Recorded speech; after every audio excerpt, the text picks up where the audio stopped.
Hi, everybody. Welcome to our next episode of The Round Table with Brian Zimmerman. And I am Sarah Blessing. And today we're talking all about Special Forces Qualifications course, which I believe they call, what's the short word, Q? Q course? Q. I hear that a lot, Q course. And I'm like, what are these people talking about? And it's qualifications.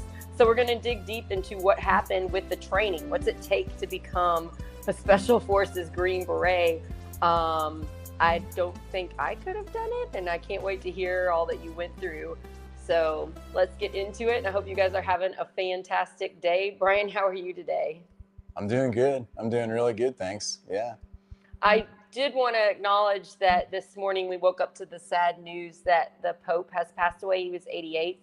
I am not Catholic, but I've been around that religion, and people that I love are Catholic, and so it really hit me. I shed a few tears this morning, just feeling really blessed for that man.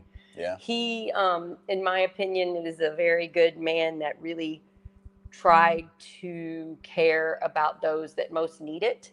And he worked on pushing the system to be better. The Catholic Church, he kind of wanted to change some things and make it so we love everybody, be less judgmental, help the poor. And I just really appreciate that. And I'm sad that he has passed away. And for those of you that are grieving, just like big hugs is kind of a big thing to wake up to. I thought it was sort of amazing that he did Easter services yesterday. Yeah, that's pretty special. You got to do that. When I'm around people that are older that know their time has come, sometimes you see them clinging and then letting themselves go. And I just wonder if that's what he did, if he held on for Easter. Yeah. I mean, I just thought that was kind of beautiful. So, very possible. All right, just let us quick shout out. Can everybody hear us okay? Is the sound okay? And then we're going to get right started. Okay, so where did we leave off 2 weeks ago? 2 weeks ago, we left off with being at Special Forces Assessment and Selection. That was January of 2004.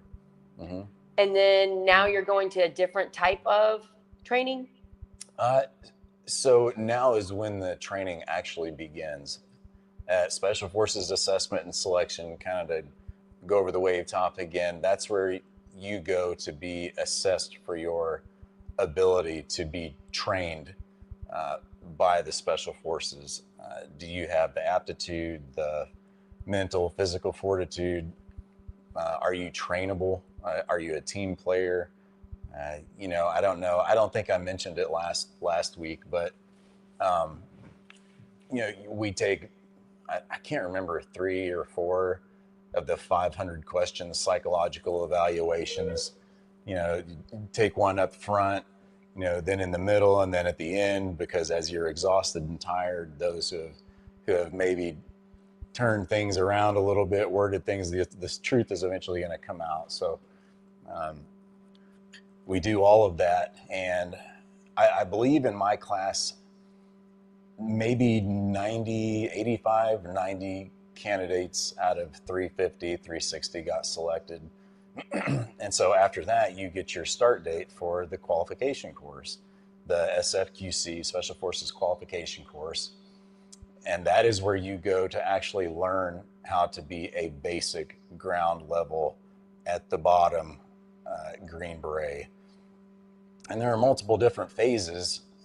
So the first phase that I had to go into, because I had no training as a non-commissioned officer, I had to go to the basic non-commissioned officer course and the basics of being a non-commissioned officer, NCO. So we did that out at Camp McCall. That was 3 weeks, I think, 2 or 3 weeks. Most of it was just a smoke fest, to be honest with you. What does that mean, a smoke fest? So it is forced physical PT, looking for people to quit. So let's make it so hard that a lot of you are going to quit, so we know you don't have what it takes. Yeah. I mean, maybe not as much as like during basic training, but just the typical shenanigans type stuff.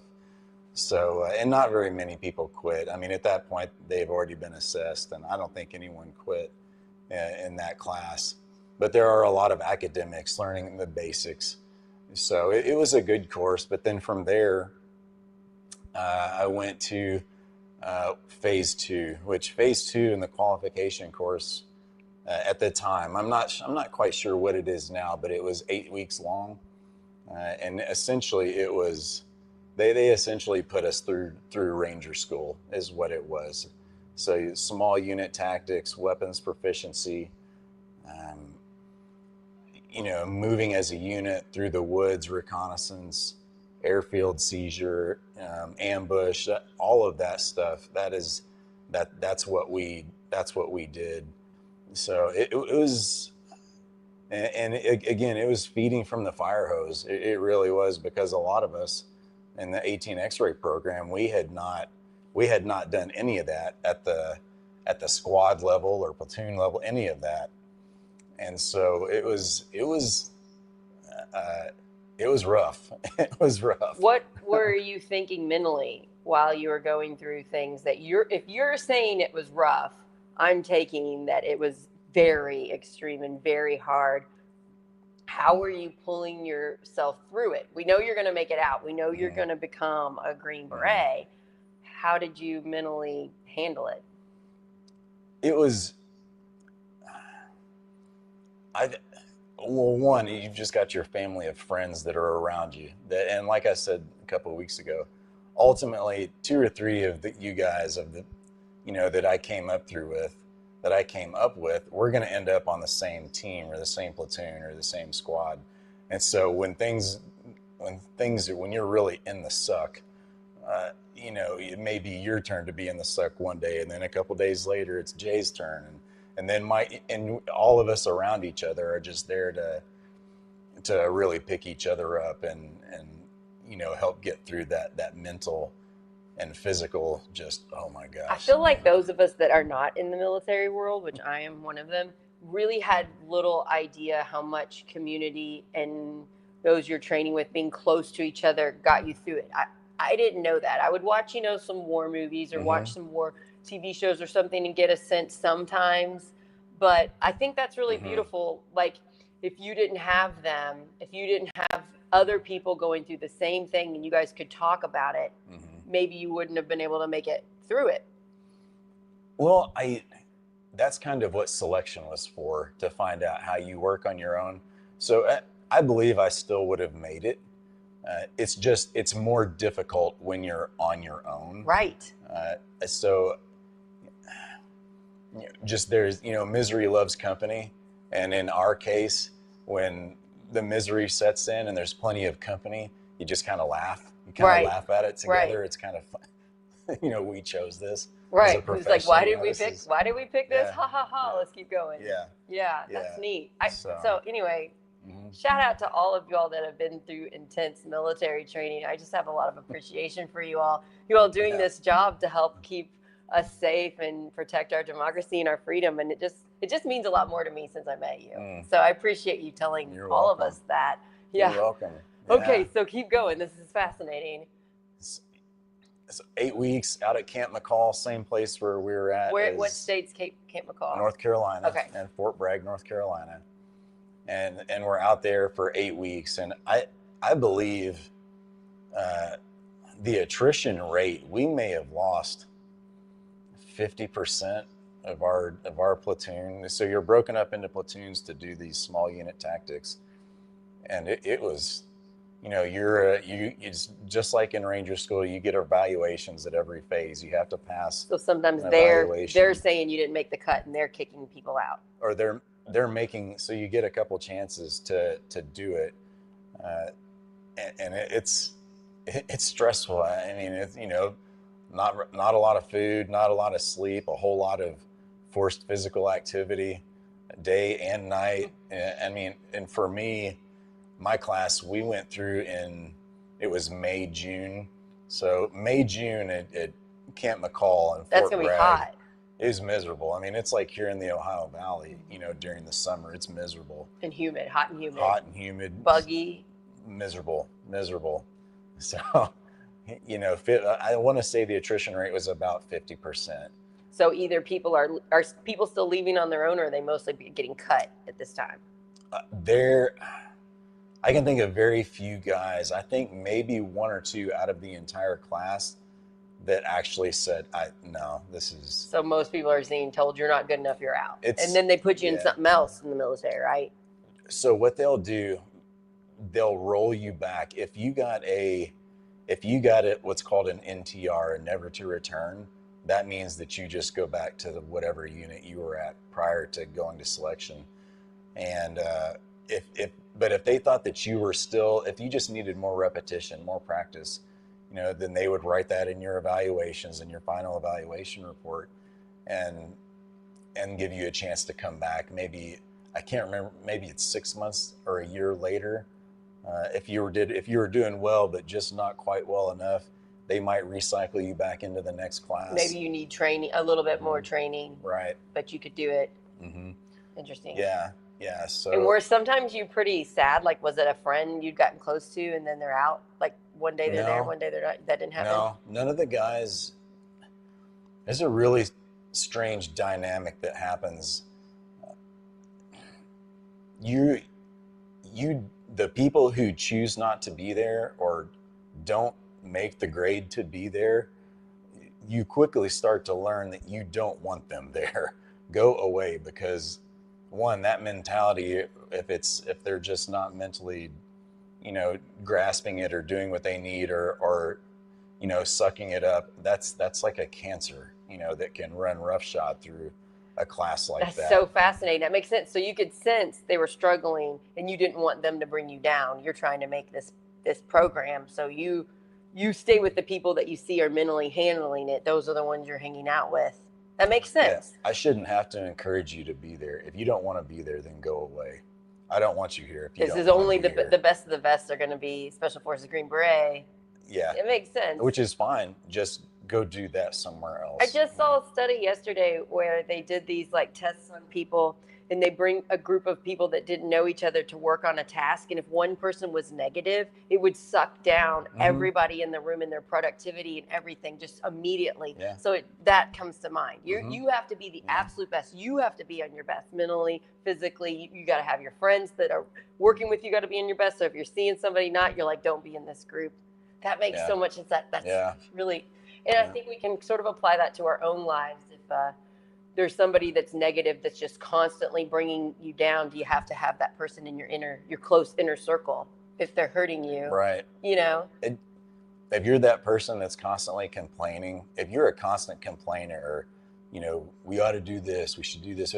I'm a firm believer that you can make a problem worse just by being negative. Just, go somewhere else and do that. Just don't do that here. One of the reasons I think me and you get along is I'm a fix-it person. I see the problem, let's fix it. And then when I can't fix it, I get annoyed. Yeah. So I don't want to complain about the problem. I want to know what's the problem. I want to know all the information. How do I fix it? And then we'll just keep going. Yeah. So I get that that's a Special Forces thing too, I can see. Okay, keep going. This is just fascinating. So, and I do want to make a point too.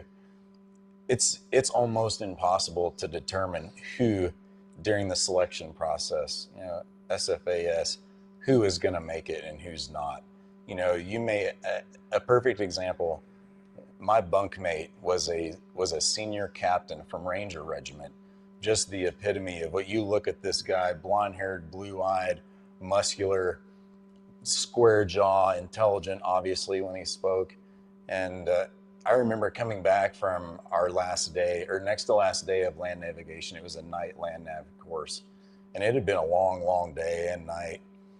And I remember his name, Joe. I was like, "Hey, Joe, how's it going?" And he just kind of wasn't his bubbly self. It's all right, I was like, don't worry about it. We're almost to the end. We're doing good. Hang in there. And we had been told we could go to bed at that time, so I got, ate a little something, brushed my teeth, and I was in bed. And I woke up the next morning and he was gone. He voluntarily withdrew. He quit, and it was like, this is not for me. I don't want. So, and I just throw that out there, that the guys who look the muscly part, the big, strong, that doesn't mean anything. And I would say most of the guys in SF, when they put that muscle on, that bulk on, it's after the qualification course. Most of us during the qualification course, we look like we kind of look like, not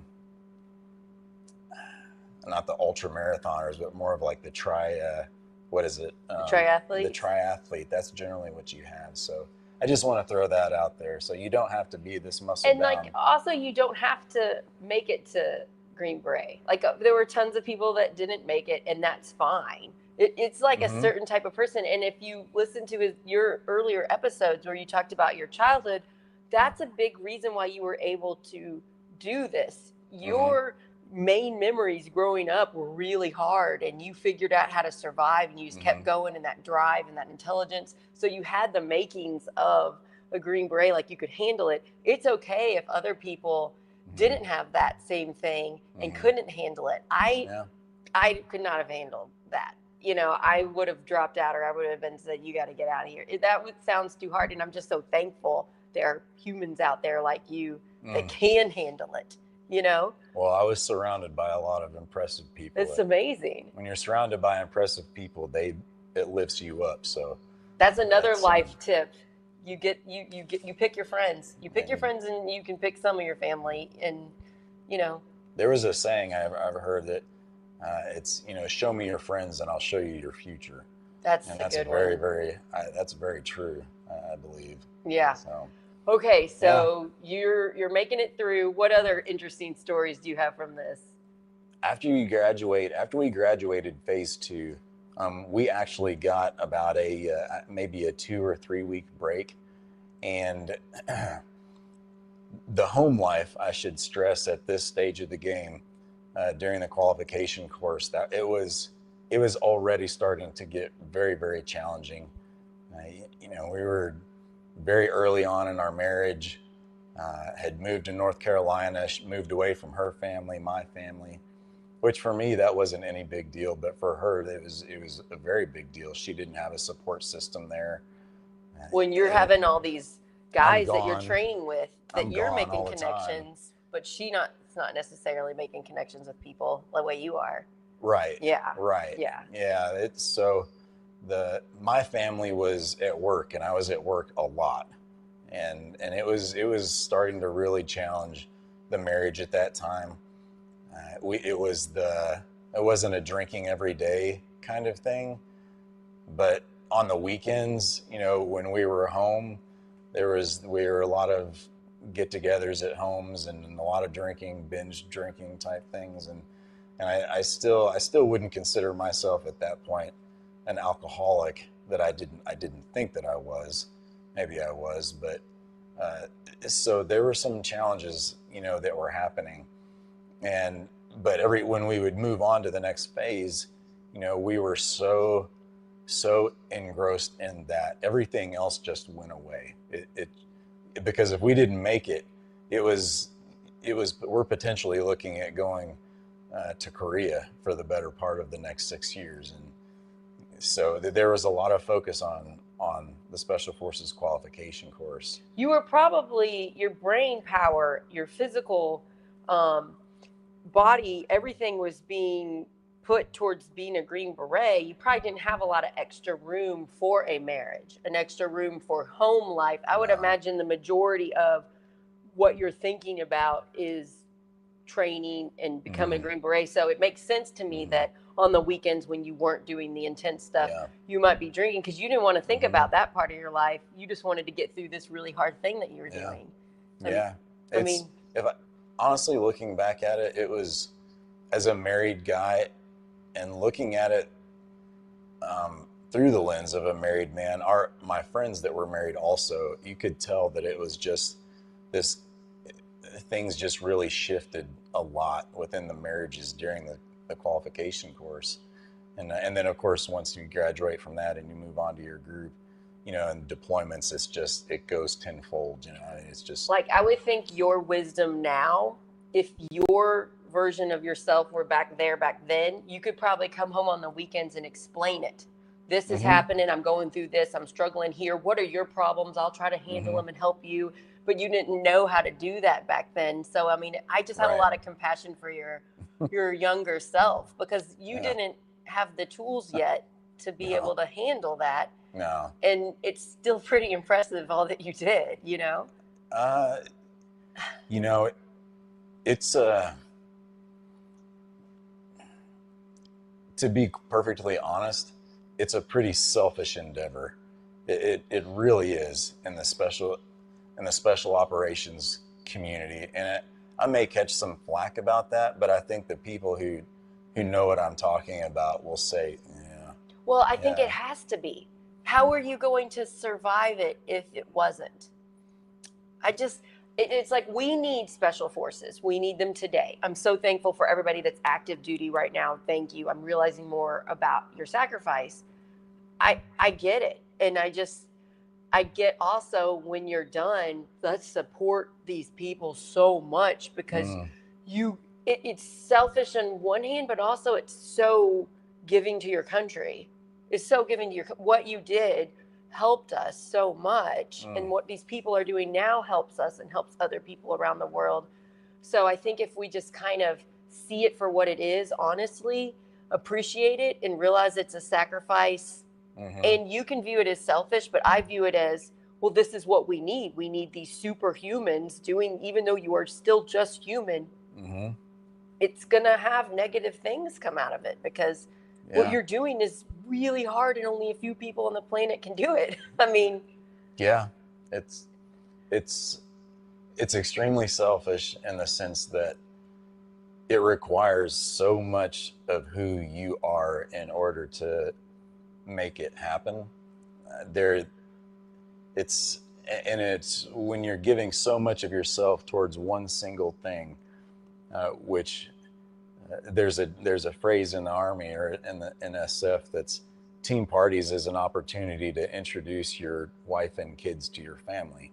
You know, that's which is I get it. That really is that's the truth, and it becomes such a cohesive unit because you're giving so much of yourself to making sure that you can be absolutely the razor's edge for your buddy to your right and to your left. You're keeping them alive and they're keeping you alive. Yes, right? It depends on it. So it's a very noble profession. Uh, you know, I like to say, you know, the Army Navy game is the only game where every person on both sides of the ball is willing to die for every person watching the game. I mean, that's pretty intense to get to that place. I mean, we've talked about this before, but we'll get there. I mean, you were in rooms that were small with guns, and you had to eliminate enemies, keep other people alive, and protect your fellow soldiers. And that's pretty much one of the hardest things humans can do in this world. And you were trained to do it, and you did it, and you survived it. I just have so much empathy for this version of you. That's what I'm saying. You're seeing it as selfish, and I'm seeing it as, I'm so grateful you did it. Thank you. Right. You know what I mean? Right. Yeah, we can keep going, but that's so. I just appreciate you telling me honestly how that felt, because I wouldn't have. I get it now. It maybe doesn't come across that way in the books you read or the movies that you watch, or but that is definitely an element of it. That's interesting. For sure. I get it because you're having to be the best of the best. Okay, keep going. Yeah. This is, thank you. All right, so graduated phase 2, got to come home for a few weeks, and then we were entering into the MOS, the Military Occupational Specialty. And what does that mean? The qualification course. And that is where you go to learn your specific job, what your specific, on every detachment you have an 18 Bravo, which is a weapons sergeant, and so they're responsible for all the weapons training, all of the tactics, all of that stuff, sniper operations. That's their ball of wax. So we get trained on all of those weapons, both foreign and the weapons that we have on our team, and that's what I went in to learn how to do. So you went in to be weapons specialist? I went in to be I originally was told that I was going to be going to the 18 Delta course, which is the Special Forces medics course. But I was just recently out of college, and it's a year-long course. And I was just like, no, is there any way? I really would like to learn more about guns and maybe not do so much intense studying. Just coming out of college. So and so they were able to get that switched. But additionally, on the MOSs on the detachment, the Special Forces detachment, are the 18 Charlie, who is responsible for demolitions and training. The 18 So you're learning how to Echo, do bomb explosive stuff? yeah, bomb explosive stuff. Yeah, demolitions, yeah, so explosives. Uh, and and you've got the 18 Echo, who's responsible for everything to do with communications. Then you've got the 18 you've got the 18 Whiskey, who is the Special Forces warrant officer. Some teams didn't have those, but a couple of my teams did. The 18 Zulu, who's the senior enlisted guy on the team sergeant, the team daddy as we call him, and then you have the 18 Alpha, who is the lone officer on the team, commissioned officer, usually a captain. So for me, I was the 18 Bravo. I went to that course. It was, I think it was 8 weeks long, learning every weapon imaginable, learning how to operate that weapon, functions check on that weapon, how to best employ that weapon, tactics. It was a lot. I really enjoyed it. Mortars, everything, and I really enjoyed it. But again, early on, the instructors were able to get away with a lot of, well, if you mess up, there's a lot of forced physical training. The smoke shows continue. But at that point, nobody's quitting.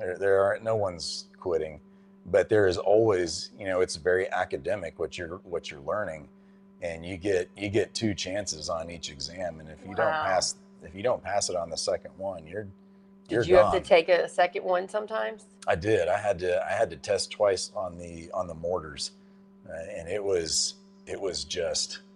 So I imagine the stress of the second time taking it, like you better get it right this time, seems a little tense. Yeah, it wasn't. That was not fun. I remember the night leading up to that, prior to that test, and oh man, that's some of the most stressed out I've ever been. But but I ended up passing the test, and that was fine. And everything else, through the 18 Bravo course was really good. I really got a lot out of that course. The instructors that we had, they had all already deployed, so they came back and were like, "No, you need to do it this way. This is how you need to learn it."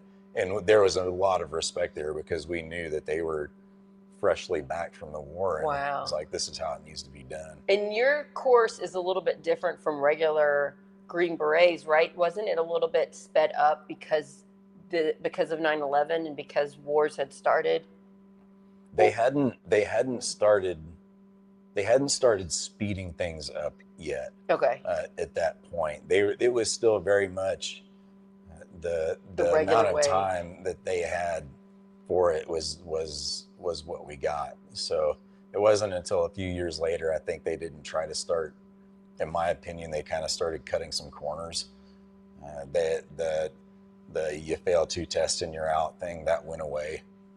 They'd let you keep taking the test. Well, even if an instructor dropped a student and they had the paperwork packet, the trail, like, hey, this is why this individual needs to go away. The command team would be like, no, they're still trainable. It's your job to train them. So they'd send them back. They'd fail again, and so there was a loss of trust, I think, with between the command teams and the instructors on the ground who are actually assessing. I get both sides. You want the best of the best because these people are literally keeping you alive on these dangerous missions, right? You want the best of the best.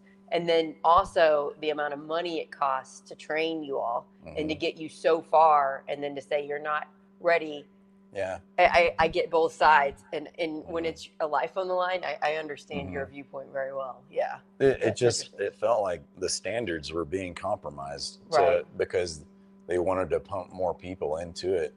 And there are special operations forces, the soft truths. And one of the soft truths is special forces soldiers can't be mass produced during a time of emergency. That is a truth that we followed up to. And we got to that training. Point. Right. We got to the point where standards were being compromised in order for more people to go through. And so what myself and a lot of my teammates were like, why is this standard being compromised? You either do this and move forward. If you don't do this, you don't move forward. And so that there was starting to be a real loss of trust, I would say, even between the students that were being there, because we had student evaluations. Rank on your team, rank from 1 to 12. On your team, who would be the first guy, who would be the last guy. And if you have a guy who consistently ends up at the bottom of the list, it's like there's got to be a problem there, because 12 people, 10 guys. But they're not cutting that person. But they would get recommended to be cut, and then they wouldn't. I get what you're saying. Yeah. That's interesting. Yeah. I mean, this is not a typical job. This is a job where people die. So no, where you're getting shot at. This is just it's so interesting to see what the training is like for that. Mm-hmm. Yeah. And we haven't got to that part yet. Where that's not even. Okay, so you're training to be the weapons person, sergeant, mm-hmm. and you're making it through. Mm-hmm. Okay, keep going. What happens? So I made it through that portion. The next piece of the qualification course, and again, mind you, it may be different now the way that they go through. But when I went through, after the MOS phase, you go to what's called Robin Sage, and Robin Sage is the field exercise where you're put on a detachment, and you function as your role would be on a team if you were actually at group, and all kinds of different scenarios. So now they're putting you on fake missions like you were in war, but they're practice ones. And then are they going to examine what happens afterwards? You all get in a room and you're like, well, you should have done this, or maybe you could have done this, or here's another option. Did they do that stuff with you? We always do an after action review. We always do that. But our team evaluator, who's with us through the entire time, Robin Sage in and of itself, it's a 2-week exercise where you're actually in an environment in North Carolina, and they've been doing this for years and years and years, where townspeople are role players. The entire place where you are is considered part of the exercise. And so you have your job, your function on that team, and for 2 weeks you have to perform that job. And it could be anything from leading a raid to going out on an ambush, taking your indigenous force with you to go out training the indigenous force. Wow. All fixing indigenous weapons. And that's for each person, their MOS, they had to do those specific things in that environment. And so you get evaluated on how you perform your job. Wow. Yep. Yeah. I can see why you're so tough mentally. You can take criticism, or you can evaluate if it's valid or not, because you were constantly having this done to you in your training to be special forces. And I'm sure you had this done while you were on active duty too. I'm sure you went through and went over missions and stuff. So I honestly wish we all did this as a society. I wish we would I don't. I wish we would That's just not- not the way you were done, but I'm just okay, if we were going to do this certain scenario over, how could we do it better? Because I do that with my own life. You know what I'm saying? Yeah, if we just stopped sometimes, because we're always so busy and we're always on our phones or watching TV or reading a book, we're always very distracted. If we just stopped and thought, well, maybe I could have done this better. Next time I'll do that. I think that would help society a lot. I get therapy. I've had it for a year now, and it's helped me so much. And that's what therapy does. It's like, wait a minute. Couldn't I have done something better? How could we, let's talk it through. Yeah. So, that's absolutely But are you true. saying the way you had it done was so intense? What do you mean when you're like, oh, I don't want that done? I would, that is that level of criticism down to that minute piece of information or action. That's way, that's a whole different level of, and I thought that it was incredible during the Special Forces qualification course. When you get to your team it is even every single day is a competition. Everything is a competition.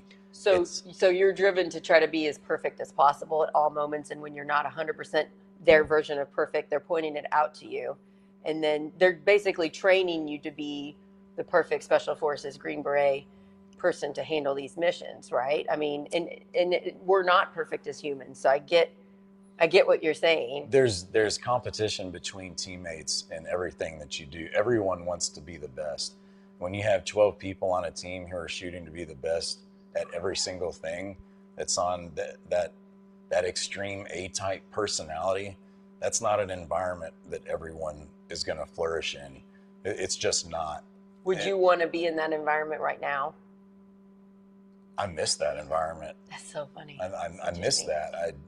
I mean, it's nice to be in an environment now where there isn't that stress every day, but every day when you go to work, you know what your job is, and your job is to be the best at whatever it is that you're doing, and because you've got 11 other people that want to be better than you at that, and that's just an amazing environment to be in. Yeah. When you're very intelligent and you're very driven and you're around other very intelligent, driven people. You don't come across that every day, so I get why you miss pieces of it. Yeah. You probably didn't need it to be as intense and for as long, and you could probably use more breaks and stuff. But that makes sense to me. That's so interesting. It does. You don't realize it at the time, but it does start to wear on you.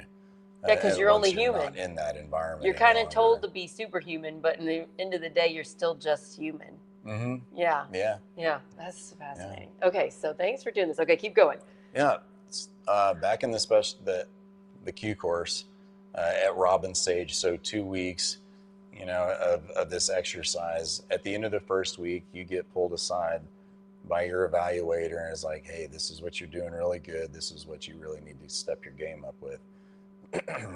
And so at the end of the 2 weeks, you get pulled aside again. Hey, this is what I think you did really, really well. This is what I'd like to see you work on. And I'm going to go ahead and recommend that you that you move on to the next phase of the Q course.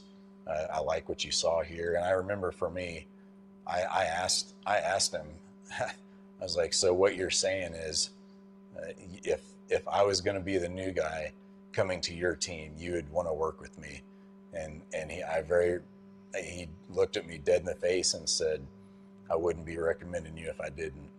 But that's where we were at war, and they knew that the guys that were going to push forward and go out into the regiment, they were going to go be on a team, and they either needed to be an asset going to that team or not. And if those instructors weren't sending assets, they were sending liabilities. So they took it very, very serious. It's life or death. I get it. Mm-hmm. Master Sergeant Young, I remember him. He was phenomenal. I'm also just overall impressed with how organized the military is. I wish you could peek behind the curtain. So organized, and also could be more organized, is what you're saying? It's kind of like walking into a toddler's playroom and it's an absolute disaster. But to them, they know where everything is and it's in place. That's kind of what the military. Because there's so many parts. I mean, there's so many people. There's so much money. There's so many places. That makes sense to me. Your analogy. That's interesting. Yeah. So after Robin Sage, we went on Thanksgiving break. Got Thanksgiving off, and my marriage at the time, relationships wise, that still was. I would say my desire to be a part of the Special Forces community was really starting to supersede my marriage and that whole thing, and trying to have kids. And I think we had tried to get pregnant at that point, and she had ended up having a miscarriage. Oh, I'm so sorry. And it was very difficult. It was very difficult for me, difficult for her. Whereas in my mind, I'm thinking, well, that's just nature's way of. You didn't know how to handle. You weren't there emotionally for her. I wasn't there emotionally for her, and that really started to strain the marriage quite a bit. Yeah. After Thanksgiving, we started the language portion of the Q course, which for me, it was Persian Farsi, which is a 6-month language. So guys that got French, Spanish, Tagalog, maybe one or two other ones, those were 3-month languages, but they're still difficult to learn. But Farsi, Arabic, Russian, Korean, Mandarin, Chinese, those are 6-month languages. And for me, this was by far the most difficult. That sounds hard. Because again, you take a test, every, what was it, 3 weeks or 4 weeks or whatever it was, and you're evaluated. You get 2 chances, and if you're not moving on to you're done. You're out. So that was, I would say, my drinking really picked up. I mean, that sounds during so the stressful. qualification course. Did you have to take the test twice sometimes? No, not for language. Wow. Not for language. I didn't. I thought for sure that every time I took an exam, I thought for sure that I was going to have to, and it was difficult. It was really difficult. From 9 to 5 every single day, working out in the so morning. Hard. Working out in the morning and then working again in the evening. I mean, when you finish 6 months, which doesn't sound long enough, we put our high school students through 4 years of it. Mm-hmm. After 6 months, how well could you speak it and understand it? After 6 months, we were required to be speaking at the I believe it was the 1-1 level, which is basic conversational. Wow. That's what we were required to be able to do. And it was tough. What was difficult was to see, our buddies that got the Spanish, French, Tagalog, those languages, and after 3 weeks, they're actually enjoying their language. And then after 3 months, they take their test and they're done. They get to move on to the last phase of the Q course. Still in this. Everybody else is still, trying to figure out the alphabet. It's just, Can you say a common phrase in Farsi now? Mm-hmm. Can you tell us one? I want to hear what it sounds like, because I don't even know what Farsi sounds like. Hello, how are you? Just the way you said that sounds very hard to pronounce. You put like a in it. Yeah, it's very guttural. Not as much as Arabic, but it's much less harsh than Arabic. But nonetheless, it's still. I'm impressed. Good job learning that language. It was really tough. So we get to the end of language school, and we take our test, which is it's about a 30 or 40 minute phone conversation with an instructor from the Defense Language Institute out in Monterey, California, which is the hub of that is the hub of where all the language courses are taught. So, or taught for that campus, and we actually belong to that campus. So it was difficult, and what was difficult for me was my instructors were all male. Well, the person that was giving me the exam was female, and males and females can be saying the exact same thing, but it sounds very different, and especially in that language, where things could be spoken a little more harshly via a male speaker, whereas with a female speaker, it could not be as harsh. So does that mean it means something else? Yeah. Oh yeah, that makes sense. Yeah. Difficult. So, that was tough. The language course was really tough for me. It didn't really click until I would say about the 4th month, when I actually started dreaming in the language. Oh yeah. And it was, I would say that studying for those exams and really learning that language in that short a period of time, that was tough. That was really difficult for me. I cannot even fathom. And especially you saying it's hard, you're thinking, it was hard. It was hard. To be hard then. It wouldn't have been as difficult if I knew that at the end of each, month or whatever it was, we had to take an exam about what we learned, and knowing that up until about the 4th month, all I did was memorize what I needed to know in order to pass the test. Mm-hmm. because I still was like, I'm not learning this. This is not Right. clicking. And so it was 4 months in before it clicked. 4 months in before it started clicking. That's a whole lot of, tap dancing to get through the test. Well, mentally, when you learn something new, it's very uncomfortable and hard. Mm-hmm. Because I'm doing a lot of new stuff, trying to figure out all this technology and stuff for Project Next. And when I mess up, I'm so mad at myself, and I'm just uncomfortable because it's like I don't understand this. Right. So Yeah. to do what I'm doing is a tiny fraction of what you were doing. It just seems, It's difficult. but it also seems so helpful. You survived it. You did it. You came out of it. Yeah. You learned the language as much as you were supposed to learn the language. So you see that if you put in the hard work, it pays off. Yeah. Whereas I feel like in our culture today, a lot of people don't have that mentality. They start something, it's hard, they give up, not realizing it might take months. It might take years. Right. So just having the mindset of don't give up. It's okay to be uncomfortable. It's okay to be mad and discouraged. Keep at it. Just keep I think going. it's a good life lesson that we can all learn from people like you. Just keep coming back, keep doing it. It was very challenging, but it was also very rewarding too, because when I got to the end and I actually having that conversation with that instructor on the other end of the phone, I was and it was on the responding. Phone. Yeah. That sounds hard too. Yeah. I was responding to the questions. There was no memorized, formula. She would ask a question and then I would start talking. And then I would ask her a question. Well, what did you think? It was an actual conversation. So it felt really good to be able to do that.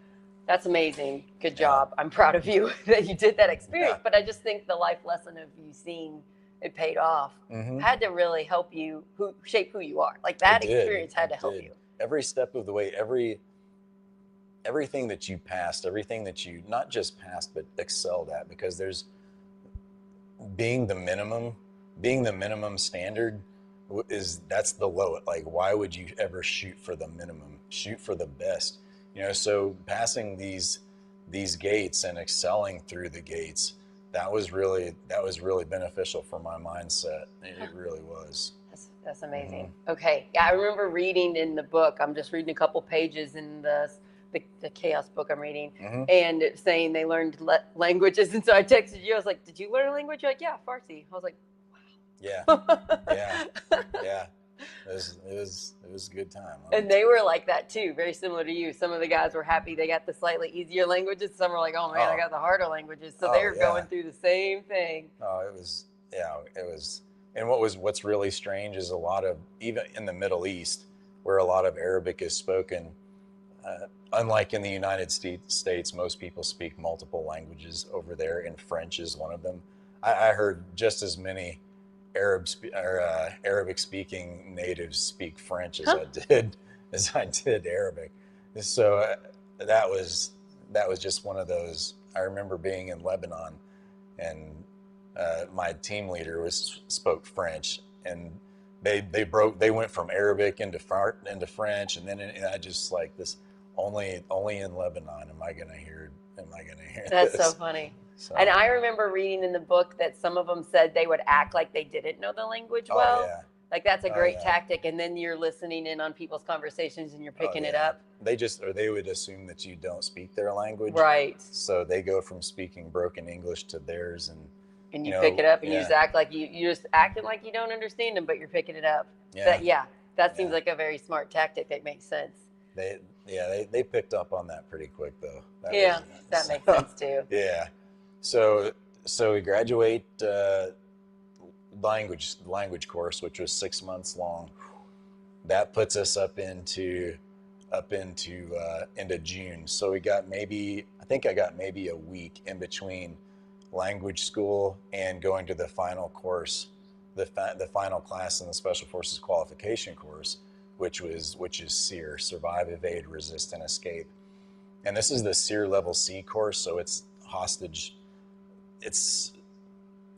detention type survival course, and all special operators,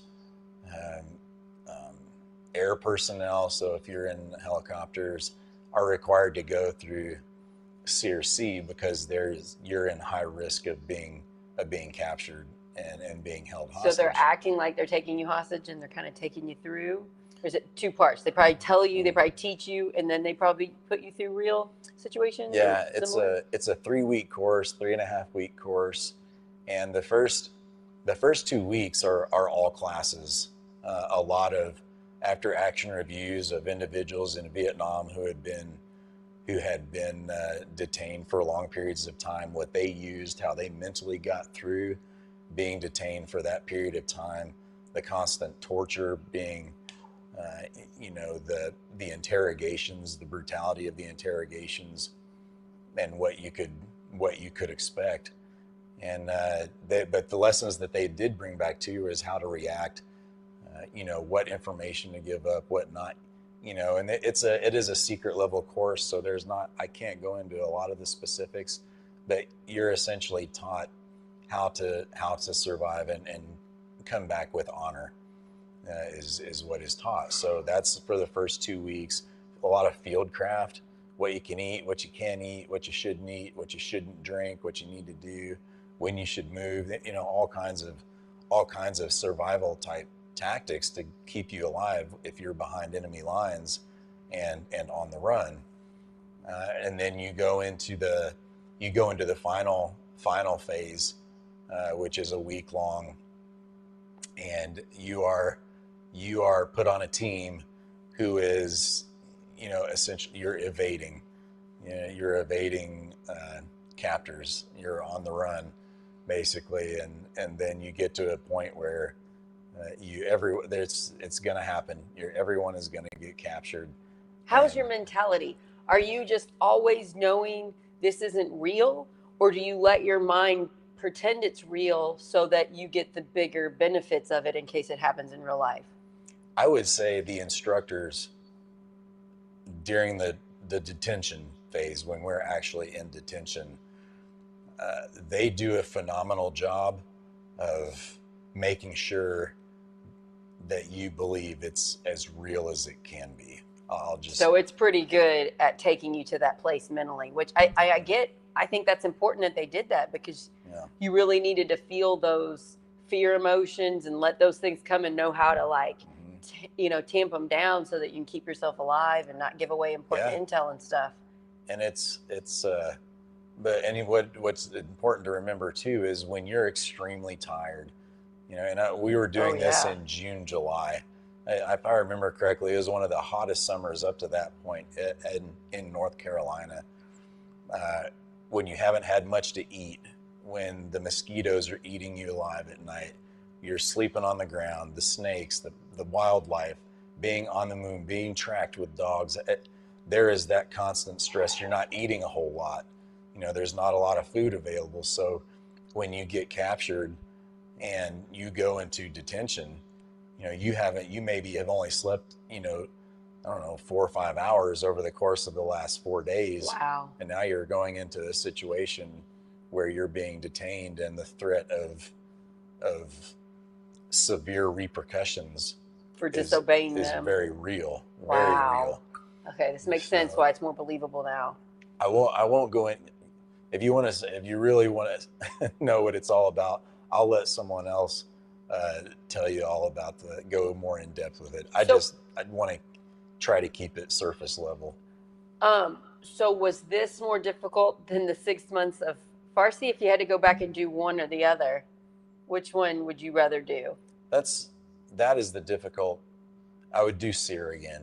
I would do SEER simply because I know that I used what I learned in that course a lot more than the Persian Farsi I used over the 6 months of the language course. And you learn so much about yourself at SEER during the interrogations, the different types of interrogations that you go through. People, when you watch that kind of stuff on TV, it's real easy to be like, just don't say, I just wouldn't say it. Why would, well, when you haven't had anything to eat for 4 or 5 days, when you're running on 3 or 4 hours of sleep over 4 or 5 days, and you're watching one of your best buddies get pounded on because you're not coughing up the information. Maybe don't be so judgmental because you don't know what it's like. It's very It's very, and that's just surface level.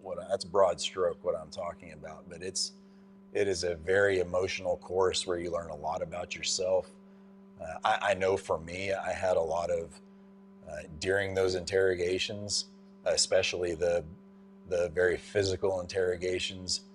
Uh, it was hard not to, because of the state of mind that I was in, to think back about childhood experiences. Being reprimanded. So it's bringing back Is past trauma. bringing That makes sense. that past trauma out. Yes, that makes sense. So Wow.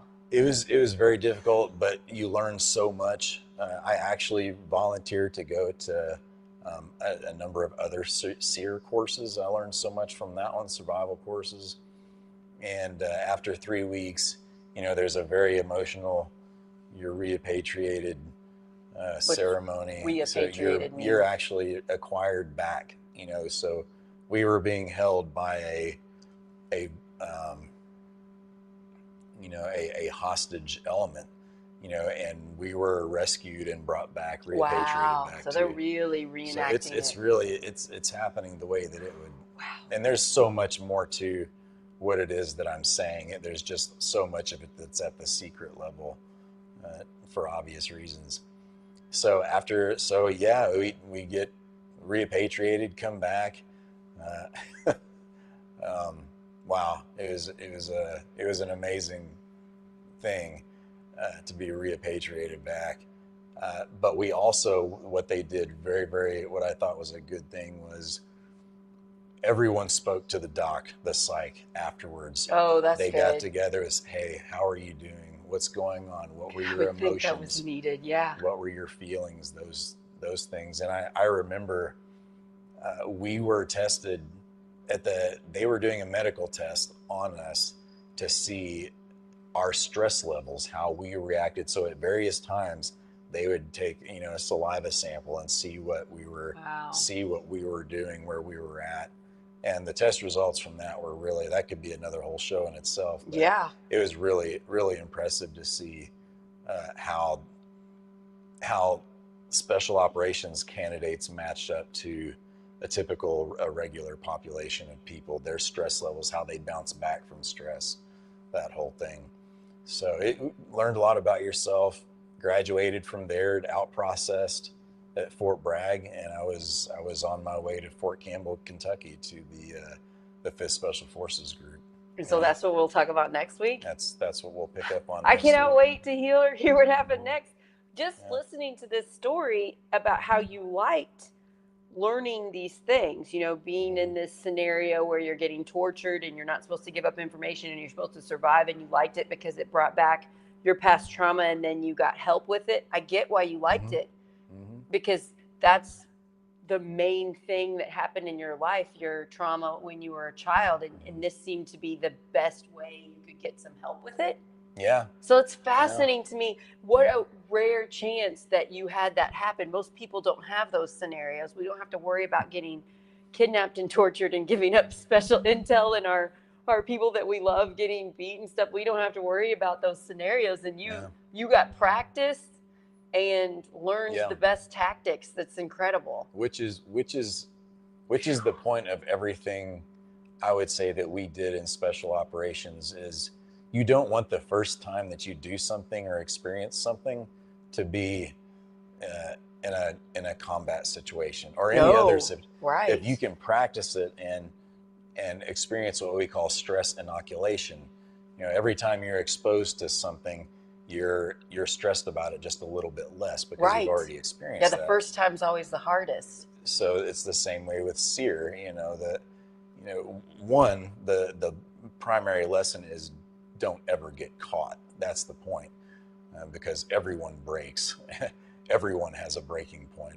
It doesn't matter who you are or how hard you think you are. They will starve you or keep you up or torture you or hurt other people. Weakness. They will do something. They will find your weakness. That makes sense. We're all human at the end of the day. Yeah. That is so interesting.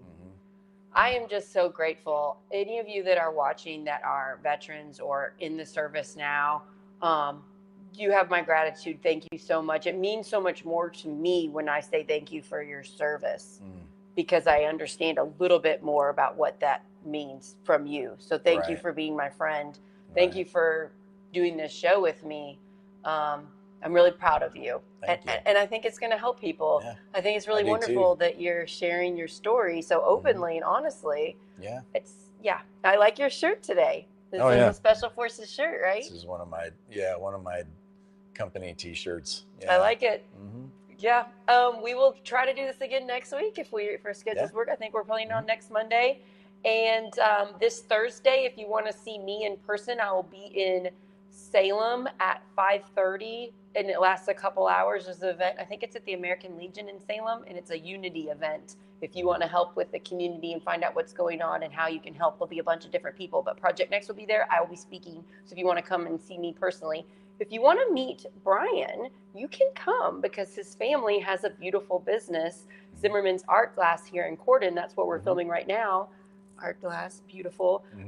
So feel free to come on down. They're open Tuesday through Saturday, right? Tuesday, Saturday, 10 to 5. Every day 10 to 5. Every day 10 to 5. So you can come in. This is their art room where we're filming. It's really beautiful. And then you can also, if they're blowing glass, you can maybe watch it, right? If you're in the middle of doing that. Come watch anytime. Stay as long as you want. And let Brian know if you're watching the show. I think that helps encourage you. Yeah. We decided we wanted to do this, and if it helped one person, it'd be worth it. Yeah. But maybe we can help more. Maybe we can help Absolutely. more than one person. Yeah. So yeah, come on down to the Zimmerman Art Class, especially if you have a special person's birthday or something. There's some really beautiful gifts that you could get, or you want something. So I saw something and I was like, this is the most incredible thing ever. And you said it was a door. Is holding a door open. Oh yeah, doorstop. Yeah. I was like, oh, you can have art that holds your door open. That's one right there.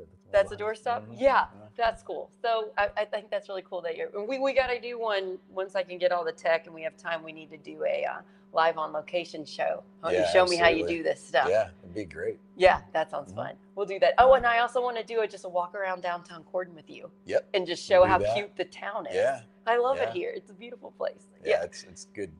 Good place. Fun, exciting stuff coming up. We'll be doing more shows this week, and Tim is getting better, thankfully. So Tim will be doing some of his regular shows. That's going to be coming up in the next, maybe this week, maybe next week. But I look forward to seeing more of Tim as he recovers. Yeah. And you guys have a fantastic day, and just thank you so much. Oh, we have one comment. This is great. This is from Brandon. Do you know Brandon Don? Yeah. He said, great perspective, Brian. Although not in the SOF realm, I also commonly felt selfish in regards to being there for the family while consistently being told I was selfless by the beast. Hard one to navigate, even still so. Thanks, Brandon. Yeah, thank you, Brandon. Absolutely. I'm with you, buddy. That's amazing. Because I'm just like, you're doing this for your country, but then I get it, why it seems selfish for your family. I totally understand that. Yeah. Yeah. Thank you, guys. Thank you, everybody that does this for our country. Yeah. So much gratitude. Thank you, Brandon, for writing that down. That was really beautiful. Yeah. All right, everybody, have a wonderful rest of your Monday and your week. Enjoy the weather getting warmer. I'm glad we don't have intense flooding right now. Thank goodness. Yeah. So that's nice. So everybody have a fantastic week, and we'll see you next week. Bye, everybody. Take care.